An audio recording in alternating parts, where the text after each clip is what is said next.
Azul Flawen, bienvenue dans Graffiti. Pour ce présent numéro, il sera largement question de théâtre. Et pour cela, j'ai l'honneur et le grand plaisir d'avoir avec moi Marc Toutain. Marc, bienvenue dans Graffiti. Azul Flag Youssef, ça va? C'est ça, Azul Flag Marc, Ansouf Yissé.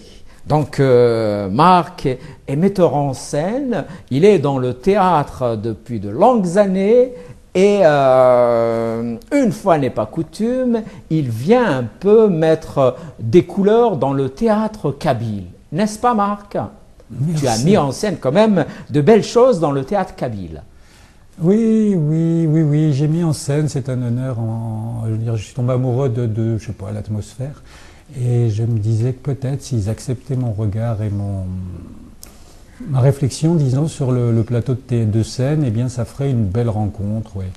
Et donc, oui, depuis 2 ans, je m'y attelle. J'essaye d'être fidèle à ce groupe pour parvenir à des résultats, oui, c'est ça. Et je crois que les résultats sont déjà là, sans vouloir te jeter des fleurs, puisqu'il y a eu le festival du théâtre berbère donc en juin de l'année passée, et ça s'était très bien passé. Et donc il y avait toi avec ta compagnie, il y avait beaucoup d'autres créateurs, beaucoup d'artistes. Avec le recul, comment tu regardes ce festival, celui de l'année passée? Oui, c'est un miracle en fait. C'est un miracle. L'origine, c'est que je me suis retrouvé par des amis qui m'ont amené dans des cercles où il y avait des gens qui mangeaient et puis qui faisaient qui parlaient. Et j'étais perdu parce que je ne comprends pas, enfin vous le savez, je comprends pas le kabyle, loin de là. Donc j'étais plutôt bien là-dedans. Je comprenais rien. J'avais pas la sensation d'être exclu, alors je regardais. Je voyais cette espèce de nécessité quasiment vitale d'être ensemble et de parler kabyle. Je la constatais, cette évidence.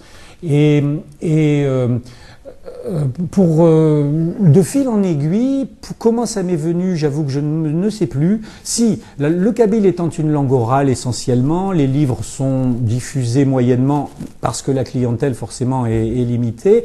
C'est pas 25 000 exemplaires un livre, bon voilà. Donc je me suis dit c'est une langue orale, donc c'est une langue de théâtre. Bon, les chansons, il y a des chanteurs remarquables, même à Paris, des chanteurs pas connus mais qui sont réellement remarquables, impressionnants. Tout cela m'émouvait, me donnait beaucoup d'émotions et donc je me suis dit c'est une langue de théâtre puisqu'elle est orale à l'évidence. C'est une langue faite pour le théâtre et donc de fil en aiguille effectivement le recul sur le festival de l'année dernière, oui c'est assez étonnant parce qu'effectivement on a eu un monde de Berbère Télévision d'ailleurs nous accueillait dans sa salle pour répéter et donc pour produire le festival sur 2 jours. Nous avons fait 8 spectacles, grosso modo 8 salles bien pleines.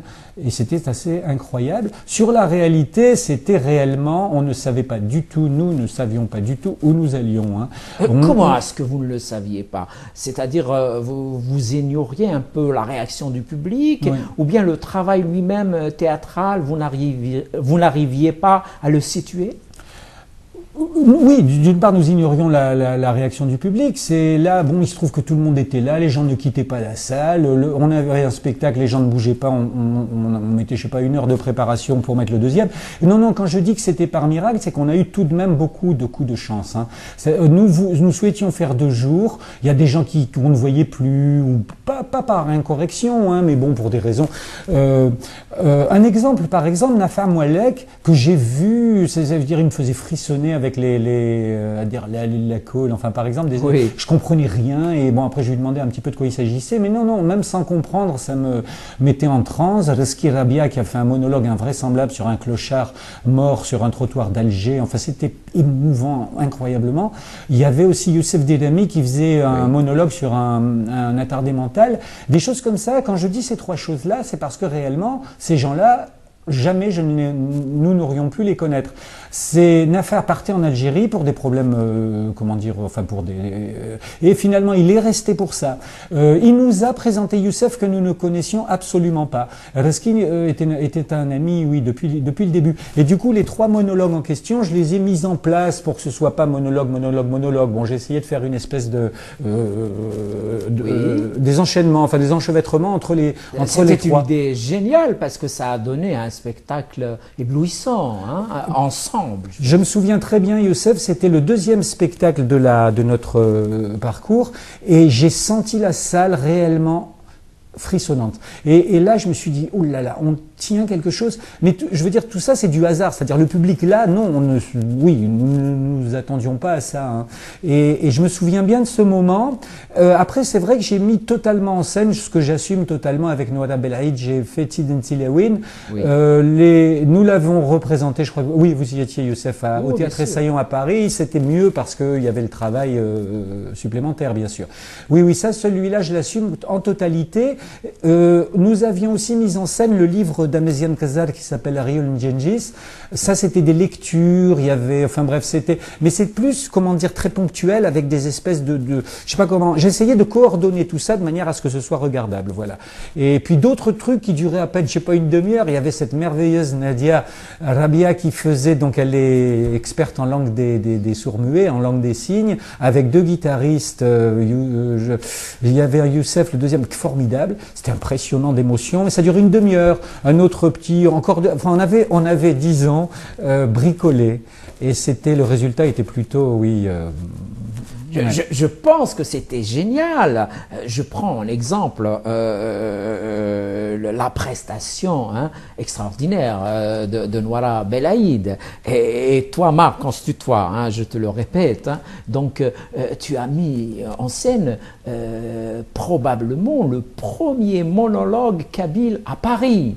Ça va rester dans l'histoire, mine de rien. Est-ce que tu te dis que c'est ça? Et on n'a pas connu auparavant un monologue kabyle et qui s'est joué dans un théâtre parisien et qui était plein d'ailleurs.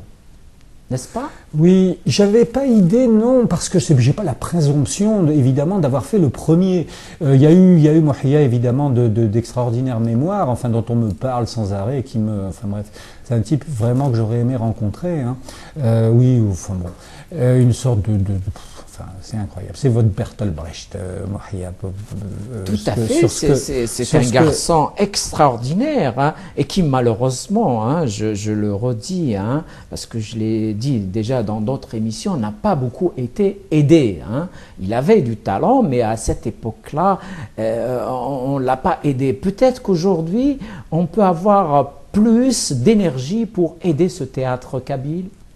Moi, c'est ce que je souhaite. Si vous voulez, la difficulté que j'ai pour entreprendre le deuxième, que je souhaite vraiment faire, je n'ai pas de moyens du tout. Mais c'est pas simplement une question financière. Il faudrait que quelqu'un nous aide pour qu'on soit pas.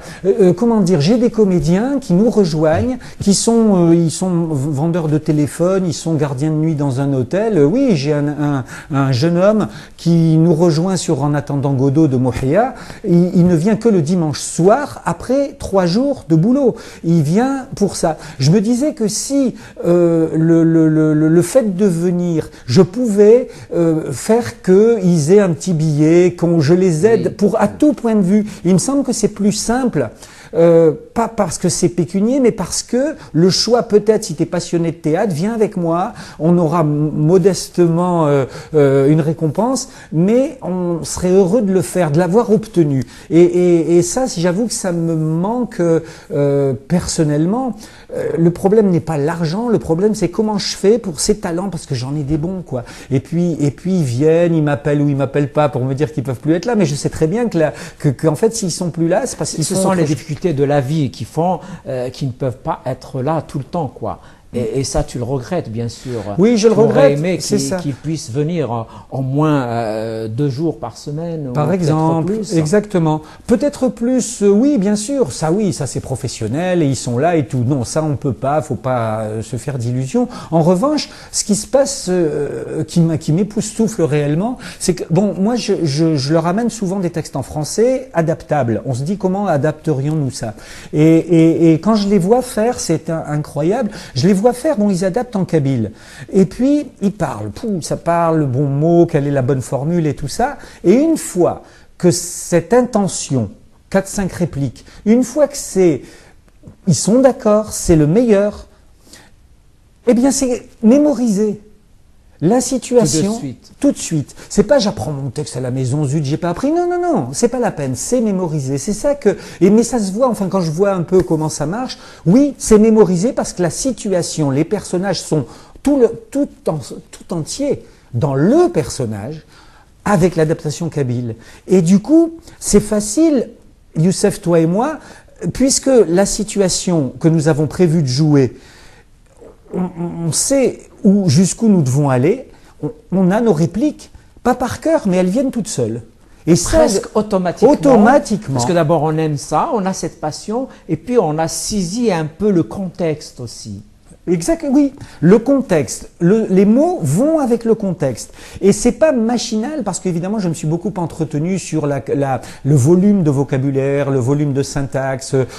Je me suis beaucoup. C'est pas du tout une langue pauvre, quoi. Malgré le fait qu'elle soit circoncise, c'est une langue extraordinairement riche et imagée. Et je me rends compte qu'en fait, je sais pas, des fois ils me font les traductions de certaines adaptations qu'ils ont faites. C'est drôle, mais c'est drôle pour moi, enfin, qui voit la situation. D'ailleurs, ça fait rire tout le monde en français, mais en kabyle, ça fait pas rire tout le monde, quoi. Et non, c'est la situation sérieuse avec une formule, oui, qui est drôle en français.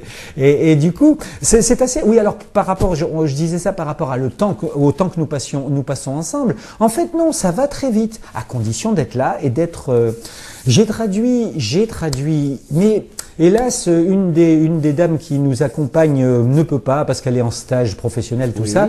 Donc nous sommes 6. Et finalement, cette Linda, je dis son nom si elle me voit, parce que franchement, je l'adore, mais elle peut plus, gros éléments qui nous quittent. Et du coup, nous sommes 6 pour trouver une Linda. Vous voyez ce que je veux dire? C'est, tu vois, pardon, ce n'est pas toujours facile de comprendre. Exactement, trouver quelqu'un, qui peut-être ne fera pas l'affaire, qui pensera être dépassé. Ça. Alors que là, non, on a tout traduit, c'est bon. Et je joue dedans d'ailleurs, et pas en kabyle. C'est-à-dire qu'il y a aussi cette espèce de... Je vois que tout le monde nous parlons... Et c'est quoi ce spectacle alors? Tu nous parles du spectacle, mais tu nous dis pas exactement. Je le dis pas, hein. Ça s'appelle... Tu es un cachotier, Tata Batata. Tata Batata. Après un enterrement, comment dirais-tu ça en kabyle? Oh là là, Tata c'est Batata. dur, hein. Tu me donnes une colle tout de suite là. Bon, Tata Batata. Et alors? Tata Batata. Après un enterrement, c'est une pièce que j'ai montée en français avec des amis qui m'avaient réellement laissé un souvenir. J'adorais ça, quoi. Et donc on l'a adapté en kabyle, mais c'était pas mal parce qu'il y avait, par exemple, pardonne-moi, j'ai évidemment, et puis il faut me couper parce que je suis intarissable. Il y a une scène que j'adore, par exemple, une adaptation que j'adore. Il y a donc deux hommes, une femme. Ils ont perdu leur père. Oui. Et donc, ils sont visités par un oncle et une tante, c'est-à-dire je joue l'oncle et Nadia joue la tante. Ils sont visités pour le soutien psychologique. Bon. Et donc, oui, il y avait ça, par exemple, dans l'adaptation, oui, parce que en français, la sœur évoquait le fait qu'elle ne se soit jamais mariée. D'accord. Pas trouver l'occasion, faire des rencontres, ça c'est le français, faire des rencontres qui n'ont pas fonctionné. Une vie triste, cette sœur.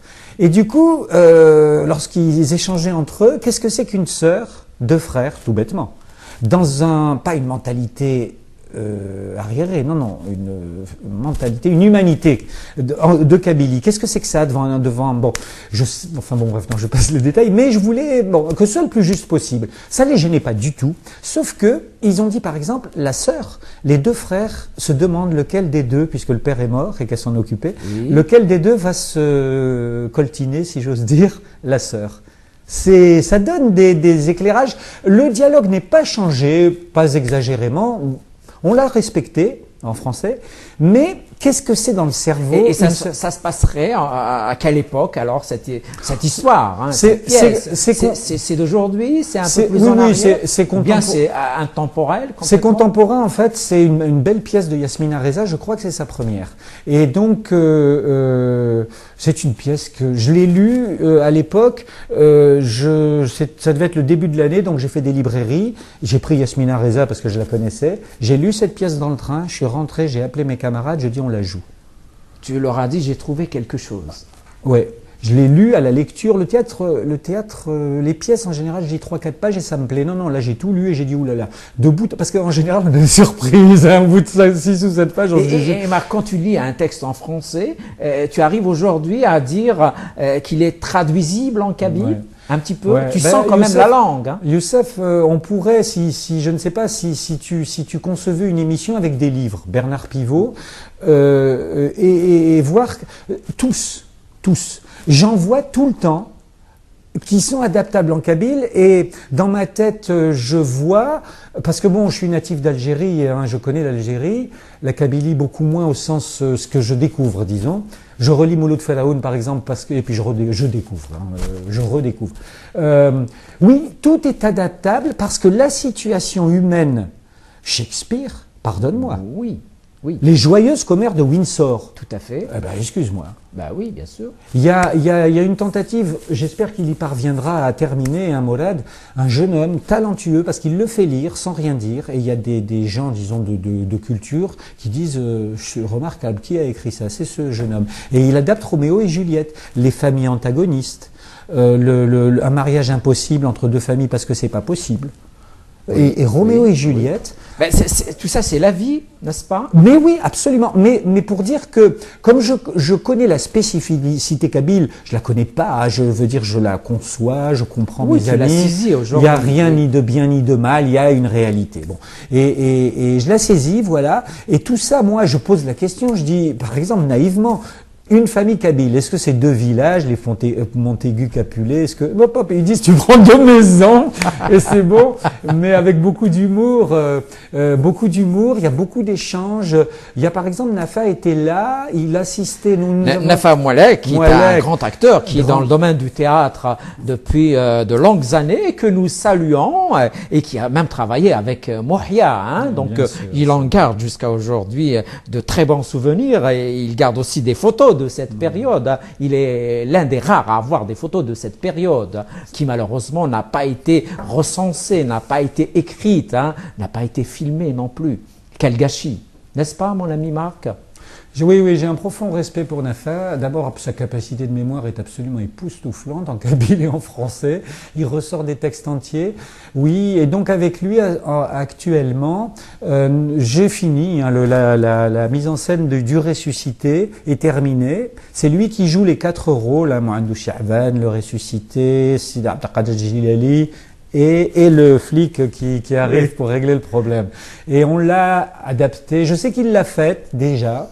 Je souhaite d'ailleurs connaître la personne qui l'a fait. Il fait les 4 personnages, c'est un monologue un peu comme j'avais fait faire à Nouada pour Tiden Tilewin. Oui. Et donc, enfin bref, moi je sais pas, j'adore. Vraiment j'adore, un texte emblématique. Moi aussi j'adore. Et Marc, si on revenait un moment donc à Tiden Tilewin, que Nouada a joué donc au théâtre de l'Essaillon, il y avait avant, durant et après la pièce une belle ambiance. Qu'est-ce que t'as dit cette ambiance? Cette ambiance, elle t'a parlé, hein? Il y avait quand même de la satisfaction. Ben, j'étais fier de nous, oui, j'étais réellement fier de nous, surtout qu'entre la première mouture que nous avions joué au mois de juin au festival et celle-ci, le costume, tout était nettement plus maîtrisé, hein. Oui. Les éclairages et tout ça. Et donc, oui, je la trouvais belle, Noëlla, sur scène, et je disais pas mal. Et c'était une performance parce que le texte, je sais que tu le sais, ce n'est pas seulement un texte parlé, c'était un texte poétique aussi. Razqi Rabia aussi a fait cette prouesse. C'est une pièce, c'est pratiquement toute la pièce qui est en poésie. C'est pas facile à apprendre d'abord.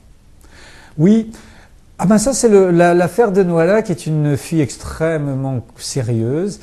Si j'apprends. On ne peut pas la voir au téléphone. Elle est chez elle, elle apprend. Parce que là je découvrais vraiment. J'avais le texte en français, je le connaissais. C'est un texte de Nora Asseval que j'ai adapté. Son livre. Oui, c'est un conte à l'origine, n'est-ce pas? 7 contes. 7 contes qu'elle a, disons, romancés en imaginant le parcours initiatique d'un prince. Ce sont 7 contes, bon, le chiffre symbolique, le nombre symbolique et tout ça. 7 contes, bon, je les ai pas tous mis parce que ça aurait duré 3 heures, mais enfin, c'est pas une question de paresse, c'est que c'était plutôt mieux comme ça, je trouvais. Et oui, c'est ça, il y a eu une aventure que je découvrais donc le français, je regardais Noël à faire, en fait, mon œil était, qu'est-ce que tu es en train de dire? Mais pas forcément. C'est-à-dire, si je voyais qu'il se passait rien au niveau je ressentais rien, je lui demandais qu'est-ce que tu fais? Alors, du coup, on imaginait une évolution, un geste. Je cite un seul exemple par rapport au travail d'adaptation français-kabyle. Reski et Nadia, son épouse, venaient assister à nos répétitions au début, donc on discutait. Il y a certaines longueurs, donc on a enlevé le mariage kabyle. Ça dure 7 jours. Alors je disais à Noëlla, mais qu'est-ce que tu fais? Elle dit, c'est le mariage. Alors que en français, c'était une phrase. Hein. En français, c'était une phrase. Oui. C'est plus compliqué en kabyle, alors. Ah, alors je la voyais parler parce que je lui avais demandé de se lever à tel moment, tout ça, puis elle était assise et elle parlait. Alors je dis, c'est le mariage, il y a 7 jours, 7 nuits, les robes et compagnie. Bon, bref. Donc on essaye. Et le prince éclairé connaît la philosophie, la rhétorique, la mathématique, l'astrologie. Et Noëlla, alors je voulais qu'elle empile les bouquins. Astrologie, mathématiques, rhétorique, patati. Et puis elle fait tac, tac, tac, c'est tout. Alors j'ai dit, mais qu'est-ce que t'as fait là? Elle dit mathématiques. Ah bon, j'avais compris mathématiques, falsafa, et puis je sais plus le troisième. Ouais. Et c'est tout. Et non, il fallait pas ça, parce que comme le prince est très éclairé, il fallait qu'il y ait un empilement de connaissances. Et alors, du coup, alors je dis l'astrologie. Ah, l'astrologie, ça n'existe pas en kabyle, me dit Reski. Je dis oui, mais il faut. Parce que l'astrologie, ça me paraît... Surtout que l'astrologie, pardon, je sais pas, le mot n'existe pas, mais les étoiles, quelle heure est-il, et compagnie. Peut toujours trouver... Eh bien, la vie des étoiles, j'ai adoré ça par rapport à l'astrologie. Ce prince connaît la mathématique, la philosophie, la vie des étoiles et la rhétorique. J'ai adoré. La rhétorique qui n'existe pas, le sens du discours. Je sais pas si tu vois du coup comment c'est autre chose, ni de mieux ni de moins bien, c'est rhétorique, mais le sens du discours, je trouve ça magistral. Et puis il y avait des projets pour que la pièce soit rejouée. Elle a été rejouée? Il y a des problèmes, c'est ça? Des problèmes, non, il faut de l'argent, il faut louer une salle, si tu veux, pardonne-moi Youssef, c'est la télé, j'en rends vous tout ça. Il n'y a pas de problème. Non, le tutoiement m'honore. On l'a décidé qu'on se tutoie, c'est plus sympathique. Oui, non, il faut de l'argent et très franchement, quand on investit pour les saillons, on a fait passer Ammar Hamarni dans une petite salle et donc Noëlla dans la grande, ça, je veux dire, je parle d'argent, ça nous a coûté 800 €, qu'il a fallu avancer, la salle prend ces 800 € et le reste c'est notre problème. Donc il fallait, c'est des sommes que tout de même, si nous n'avions eu que 50 personnes dans les saillons, on était mal, voilà. Donc c'est tout, c'est du boulot, hein, énormément. C'est du boulot. Peut-être que les gens aussi ne sont pas toujours disponibles parce que, à vrai dire, ce ne sont pas tous, tu l'as dit, des professionnels. Donc, il faut la disponibilité, il faut, oui. C'est pas gagné d'avance de prendre un risque financier pour ce qui nous concerne. C'est pour ça que sans être laxiste par rapport à la nécessité financière, c'est plus se dire, on a mis 800 €, prenons ce risque et on va les retrouver. Voilà. Au lieu de demander à quelqu'un d'avancer, voilà, on en est là. Et donc l'énergie dépensée, parce que comment dire, on avait mis un restaurant sympathique d'ailleurs, comme c'était pas, comment ça s'appelle là, un lieu de loue à la Fnac ou quoi, oui c'est ça. On a vraiment mis et nous y sommes parvenus, c'est bon, mais réellement, ce n'était pas facile, mais quand même, le résultat n'a pas été négatif, hein. Bien au contraire, bien au contraire, les gens ont adoré, et je sais qu'il y a eu d'énormes échos positifs, et peut-être que donc c'est ce festival du théâtre berbère qui a généré tout ça. Est-ce qu'il y aura une deuxième édition de ce festival? Oui, je le souhaite, bien sûr. Je le souhaite qu'elle ait lieu, cette deuxième édition. Qu'on ait, par exemple, tous les miracles. En l'état actuel des choses, on a commencé très tôt. Je voulais passer à la marche supérieure. On a commencé tôt et les nécessités de la vie, les fatigues de la vie, Linda, que je respecte vraiment, il y a zéro problème. Mais je veux dire, laisser tomber une distribution de 6 personnes, alors que c'est un moteur. Ouais. Donc laissez tomber, oui, pas de problème, je l'embrasse, quoi. Mais alors du coup, c'est des choses comme ça. Alors tu vas trouver machin ou truc, oui, mais bon, enfin tout ça n'est pas garanti. Et en fait, c'est compliqué, mon ami Marc. On fait juste une petite pause publicitaire et on revient au débat. Merci à toi. On revient donc au débat avec Marc Touta. Donc homme de théâtre et qui vient épauler largement le théâtre kabyle. Et donc, je disais, mon ami Marc, qu'il serait souhaitable donc, que le deuxième festival de théâtre berbère puisse s'organiser, n'est-ce pas? Oh oui. Je lance un appel. L'année dernière, j'ai oublié de citer, comment il s'appelle? Oui, Qazvoul Zalamit, Nonour, un authentique cinglé de théâtre, et Naguib Hamoudi. Tous les deux, un duo, je crois, il travaillait avec Kamel Tarouet, c'est ça? Oui. Tarouet, excuse-moi Kamel. Oui, il travaillait avec, et ils ont monté 40 minutes. Pas mal. Je comprenais pas le kabyle, en l'occurrence, mais des vrais personnages très bien campés, du bon travail de théâtre. Ils étaient avec nous également. Et donc je lance un appel. S'il y a des troupes qui me rencontrent par l'intermédiaire de Berbère Télévision ou je ne sais quoi, ils m'appellent, je viens tout de suite, j'ai du temps, je travaille le soir, mais dans la journée j'ai du temps.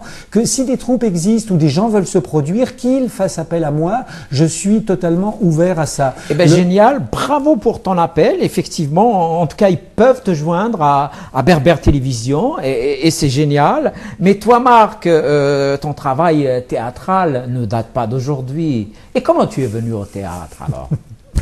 Longue histoire, hein. Je suis natif d'Algérie, comme je le disais. Tu es né à Mascara, m'as-tu dit, hein? Voilà, et à l'époque j'habitais à Oran, nous habitions à Oran, et j'ai eu ce qu'on appelle une primo-infection, c'est-à-dire on nous fait une cutie, j'avais une espèce de tuberculose à l'état bénin, et mon père l'a eu jeune, bon il a survécu à l'époque et tout ça.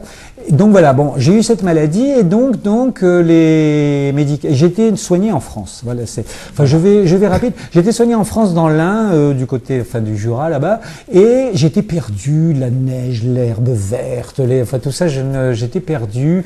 Pas beaucoup de soleil aussi? Voilà.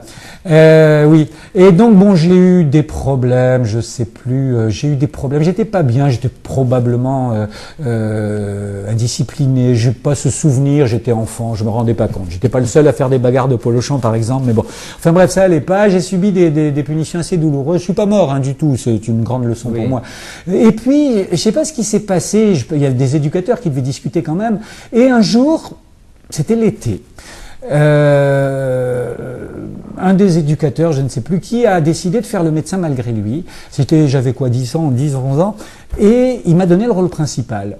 Alors ça veut donc dire, c'est maintenant que je me dis, ça veut donc dire tout de même qu'ils ont pensé qu'un rôle comme celui-là, je l'assumais, bon, à 10, 11 ans, apprendre toute une pièce, j'ai pas eu de problème pour apprendre, enfin pas de douleur, et je me souviens, oui, du moment d'extase que j'ai éprouvé lorsque j'étais sur scène, et des gens qui m'aimaient, quoi, et je me suis, je sais pas, bon, enfin bref, ce théâtre est resté, après j'ai lu tout Shakespeare, j'avais 12, 13 ans, et vas-y, je lisais des pavés comme ça, tu étais jeune quand même, hein? J'étais jeune, mais j'ai laissé tomber. Alors j'ai été très séduit par la révolution du théâtre des années 70, après 68. Après mai 68, voilà. Hein? Mai 68 qui t'a inspiré un très beau poème. Bon, mais ça c'est une autre histoire. C'est juste pour dire que tu es poète aussi, oui. Oui, je suis un enfant de mai 68 en effet. Et alors donc je suis beaucoup allé au théâtre à l'époque. J'étais en France, je faisais mes études en France et tout.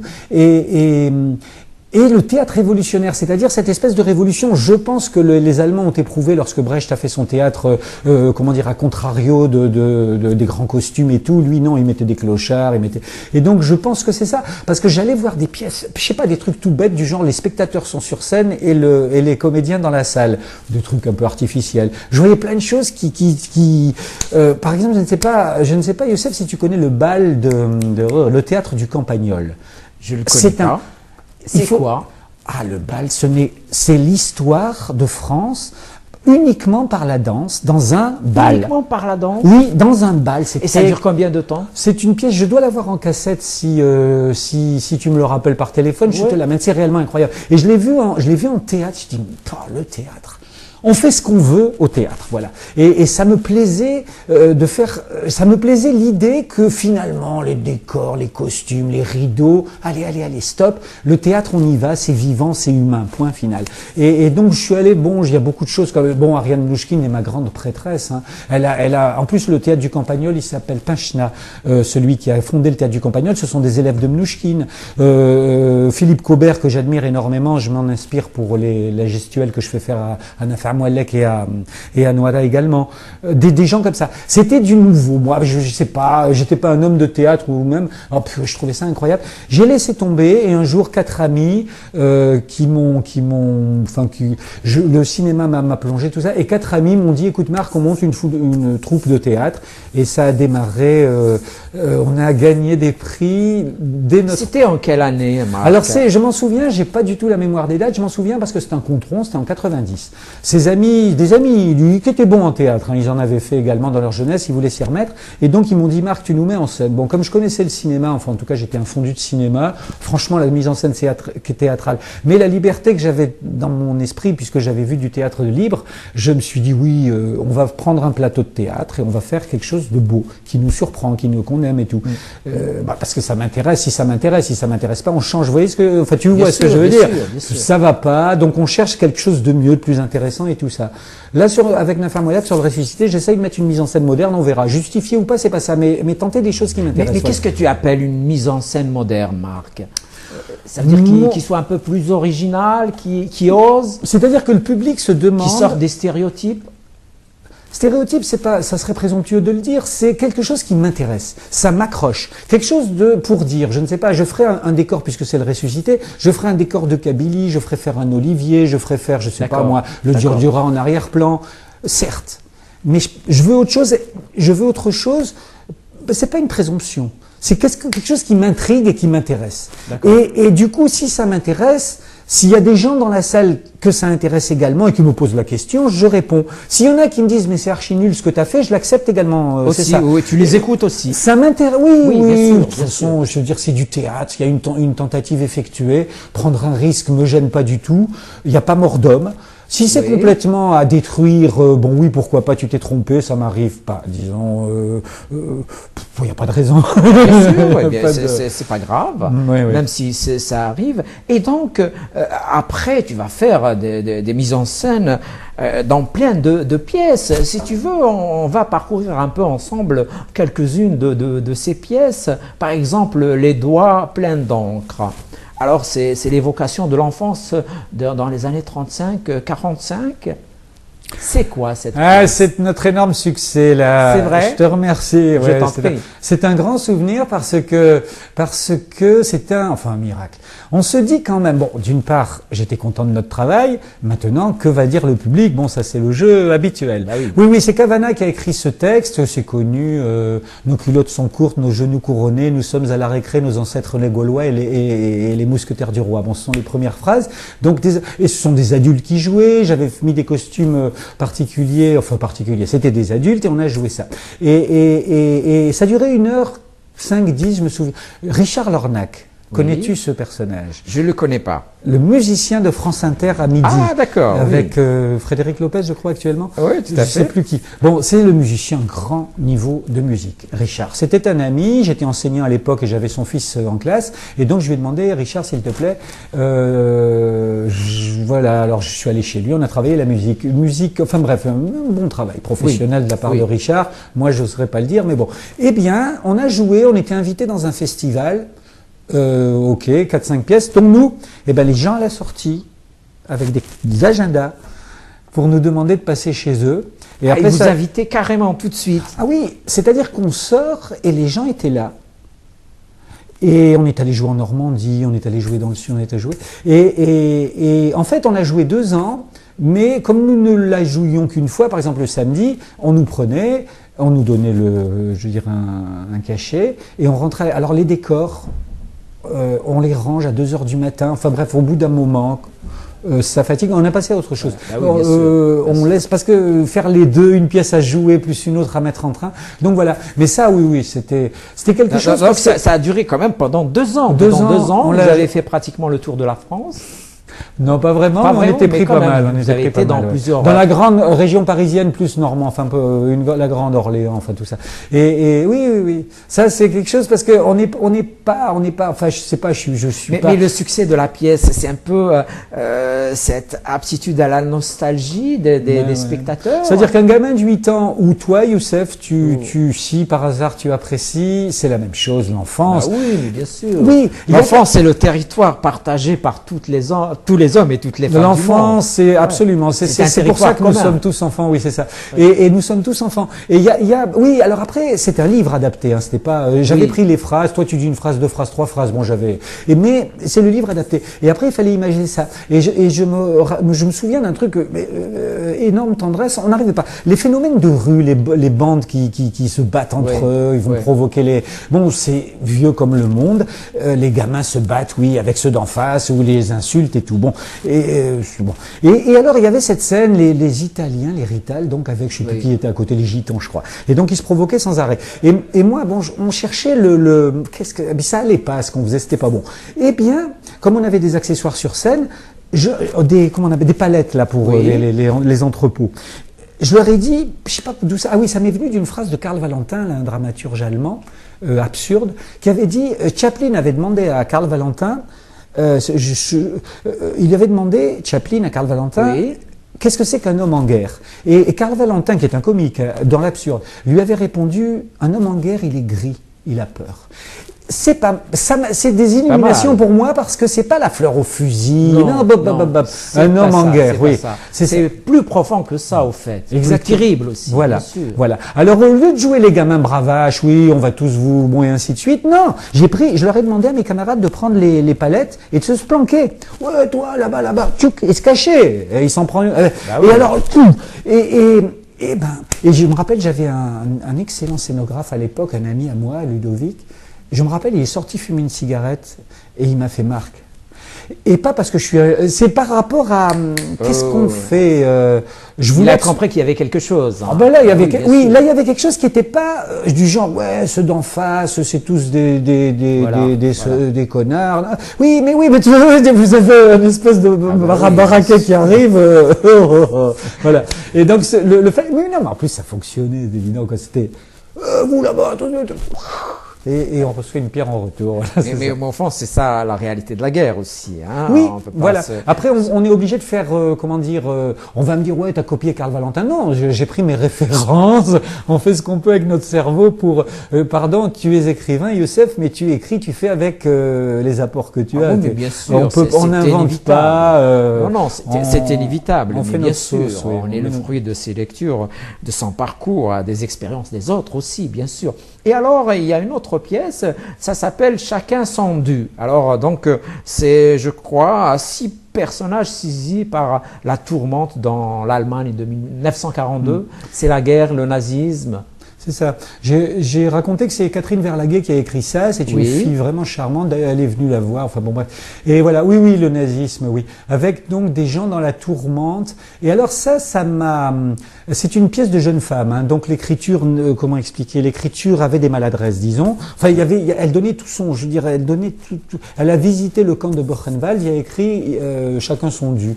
Devant Jedem Ouais. das Sein, Ouais. je crois en allemand, chacun son dû. Qu'est-ce que c'est qu'un gamin qui rentre, qui va passer au four? Non mais enfin bon, ouais. Et donc ça, j'ai beaucoup aimé la jouer celle-là parce que avec mes camarades, dont une, la Nelly, qui était incroyable. Enfin, j'ai une bonne équipe, j'ai une très bonne équipe. Mais au fait, Marc, le théâtre, sa force aussi, c'est qu'il peut parler même des choses les plus terribles de l'existence humaine. Hein. Chacun son dû raconte un sujet où il y a de la douleur, Je suis ému parce c'est que toute l'existence Ouais, je suis humaine ému qui est parce que remise en cause. ouais, le tableau final que j'ai, parce qu'il y en a, il reste 2 femmes qui vivent et enfin, il y a un nazi, mais comme il jouait double jeu, il est en camp de concentration également. Le tableau final que j'ai effectué avec mes amis est réellement impressionnant. Enfin, on pleure quoi. Et ils sont là, ils regardent la mort quoi. Enfin, ouais bon. Et j'avais mis l'air de la Wally de la Calas. Enfin, tu t'iras, Oui, oui. tu t'en iras sur les neiges chanté par la Calas. Oui. Ah, c'était épouvantable quoi. Et le noir quoi, le noir de la mort quoi. Ah oui c'est des. Ouais, j'ai abordé ça. Ouais, c'est étouffant. Mais qu'est-ce que c'est l'homme là-dedans? Voilà, qu'est-ce que c'est ce qui donne des leçons? Si on adapte, on dirait au Harki d'Algérie par exemple. Qu'est-ce que c'est qu'un homme qui bascule à un moment donné dans un destin qu'il voulait surtout pas? Et pourquoi? Je suis très sensible à ça. J'ai vécu la guerre d'Algérie, tu sais, j'ai vu un gardien de parking en particulier se faire liquider par un type de l'OAS, paf, une balle dans la tête, sous mes yeux. Je sais ce que c'est, ça va. Alors la guerre, jugement, non, l'épouvante de l'Holocauste, il n'y a pas de question, quoi. Sauf que qui est collabo, c'est pas facile d'être un homme, quoi, dans la guerre. Comment l'homme peut faire des choses pareilles à d'autres hommes? À d'autres hommes. Ça oui, ça oui. Ça c'est un constat. Et la pièce était intéressante parce que justement elle aborde ce que c'est que la destinée d'un homme dans la guerre, quoi. C'est-à-dire que bon, je passe les détails parce que les 6 personnages je les connais par cœur. Qu'est-ce que c'est qu'un homme dans la guerre? Dont une juive qui fuit, qui se réfugie chez sa sœur qui est juive et qui est mariée avec un nazi. Mais comme elle est mariée avec un nazi, le dossier, bon, et c'est pour ça qu'à la fin il se retrouve en camp de concentration. Donc par exemple qu'est-ce que c'est dire bonjour en temps de guerre? Déjà. Hein, qui es-tu toi et qui suis-je? Voilà, il y a des bouquins entre parenthèses remarquables. C'est Philippe Kerr qui a écrit la trilogie berlinoise. C'est des bouquins de 300 ou 400 pages. Il raconte qu'est-ce que c'est que ça. La guerre. Tu te méfies de ton propre collègue qui se méfie de toi tout en train. Et la guerre, qu'est-ce que c'est? On peut se méfier de sa propre famille. Hein. De sa famille. Les exemples foisonnent. Hein. Les exemples foisonnent. Où durant la guerre, les uns et les autres ne partagent pas les mêmes idées. Ils ne sont pas dans les mêmes camps. Et souvent, il y a des camps, il y a des clans. Mais bien sûr, c'est ça. Qui est l'autre? Le voisin. C'est ça. Ce qui s'est passé en France, enfin raconté, quand les Français, les bons Français dénonçaient un Juif pour occuper son logement. Je veux dire, ça c'est l'être humain. Et l'être humain, c'est ni toi ni moi qui sommes bons. Hein, c'est le temps de guerre. Et quand je parle de l'Algérie, je sais pas, enfin je ne vais pas passer dans les détails, mais quand on me dit la guerre d'Algérie, bon tout le monde connaît mieux que moi. Oui, probablement, mais moi j'y étais. Je sais ce que c'est que des hommes en guerre. Ils sont ni faibles, ni forts, ni rien. Ils essayent de passer entre les gouttes. Et après, le jour où on est embarqué dans un truc, comment faire? Ah non, oui, la guerre, c'est des périodes que j'abomine. Il faut faire la guerre, mais non. Est-ce qu'un jour, Marc, est-ce qu'un jour l'homme cessera de faire la guerre? Non, non, non. J'avais un ami yougoslave qui m'a beaucoup apporté. Ils sont les Slaves, c'est des sévères, mais un type formidable. On joue au foot ensemble, on a passé énormément de temps ensemble. Non, non, il y a 2 hommes, il y a la guerre.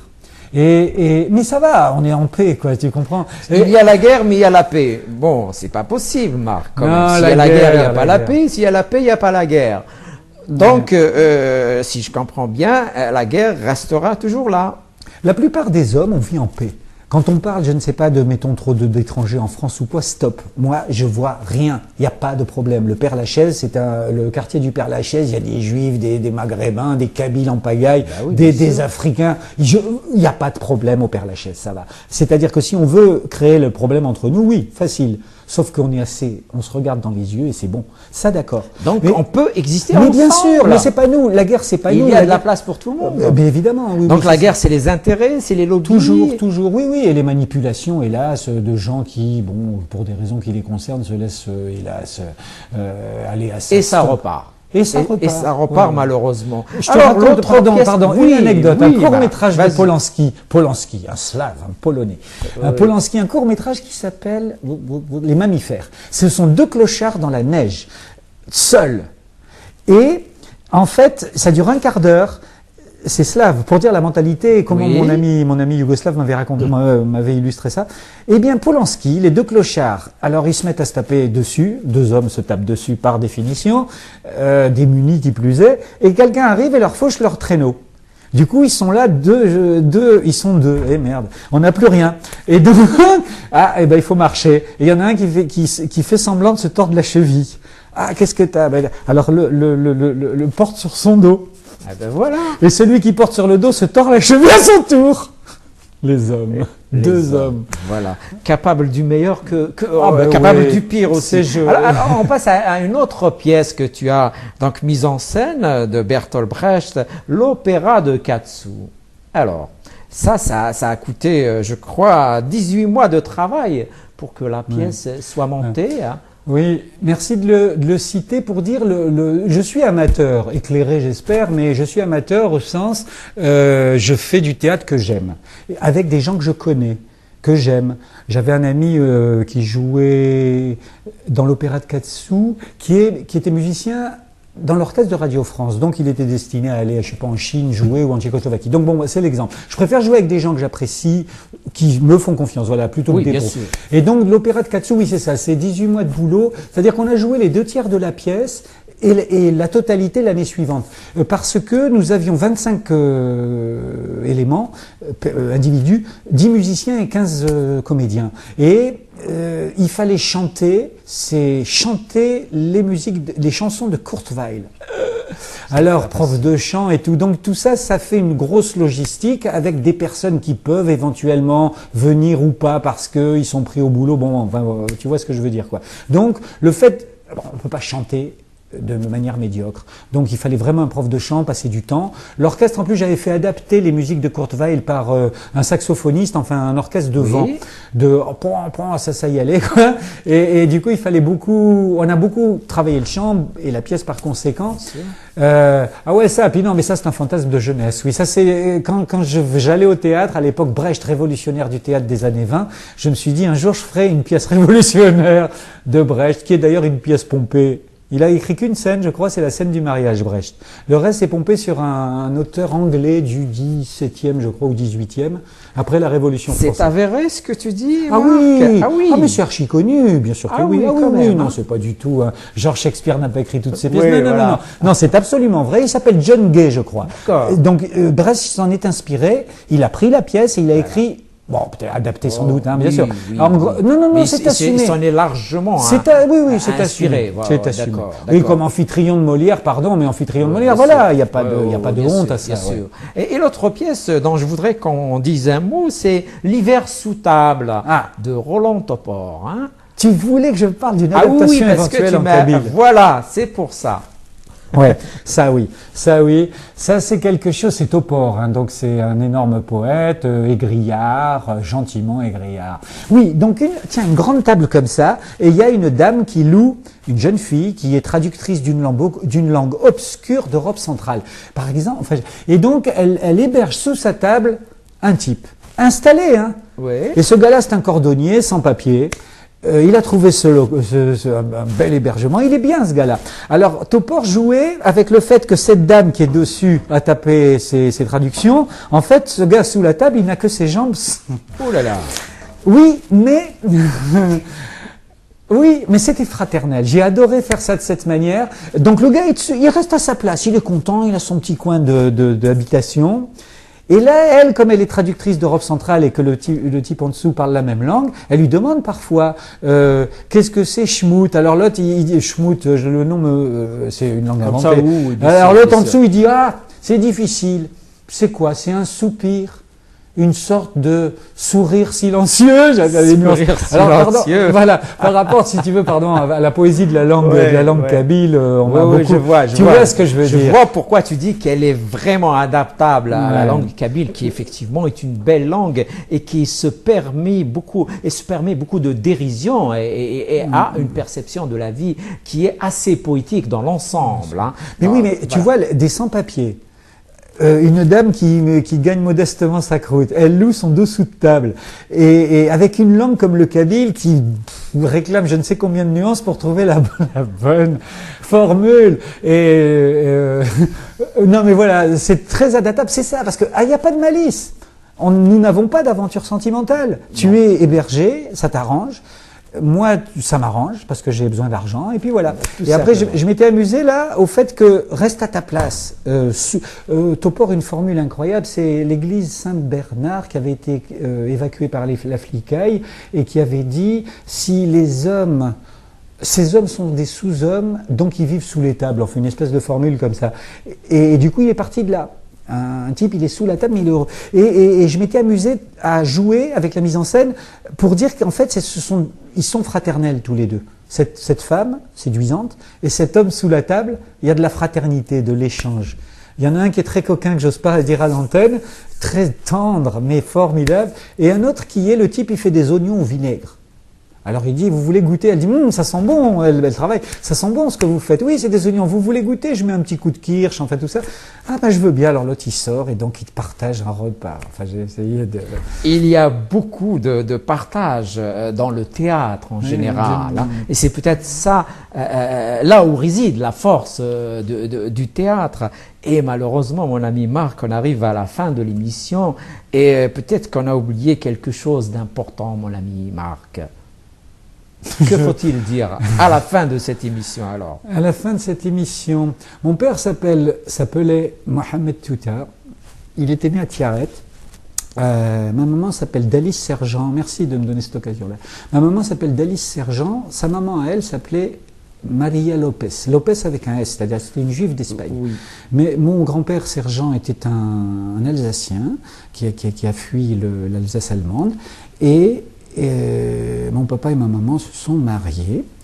Je voulais dire simplement en clin d'œil, parce que si l'émission est... Tu me laisses faire une chute. Mais bien sûr. Ma maman s'appelle Dalice Sergent. J'ai jamais su d'où sortait ce prénom. Un jour, ma mère m'a dit que son père, mon grand-père à moi, qui a eu d'ailleurs, c'est marrant, c'est une anecdote, il a eu le bras gauche amputé à la guerre 14-18, mon grand-père. Et moi, je suis gaucher. D'étrange. Et le deuxième clin d'œil, ce grand-père qui était très silencieux, je lui ai jamais vraiment parlé, le père de ma mère, Dalice. Pourquoi? Parce que Dalice était une comédienne du théâtre muet anglais. Et donc mon grand-père était également passionné de cinéma, il avait le bras gauche amputé, et moi je suis gaucher, le cinéma c'est ma passion intégrale. Eh bien Marc, merci de ces clins d'œil qui vont dans toute une histoire de tes ancêtres, que nous saluons d'ailleurs. Je te dis merci d'être venu dans Graffiti. À vous aussi mes amis, je vous dis merci de nous avoir écoutés. Portez-vous bien, prenez soin de vous. Au revoir. Merci Youssef.